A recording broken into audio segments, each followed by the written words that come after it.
أعوذ بالله من الشيطان الرجيم. بسم الله الرحمن الرحيم.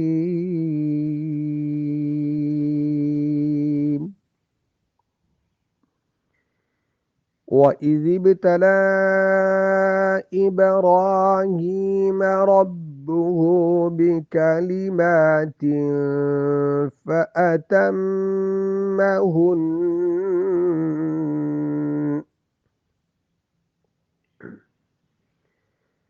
قال إني جاعلك للناس إماما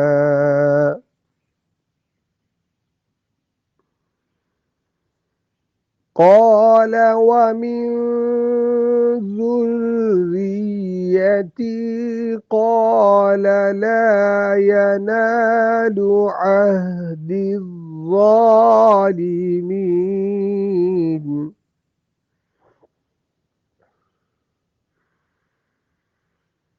وإذ جعلنا البيت مثابة للناس وأمنا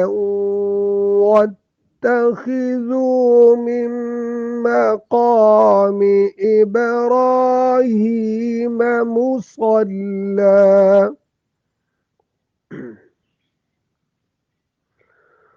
وعهدنا إلى إبراهيم وإسماعيل أن طهرا بيتي للطائفين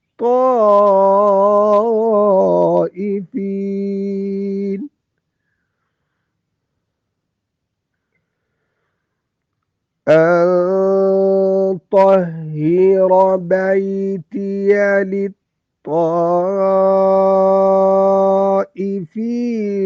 والعاكفين والركع السجود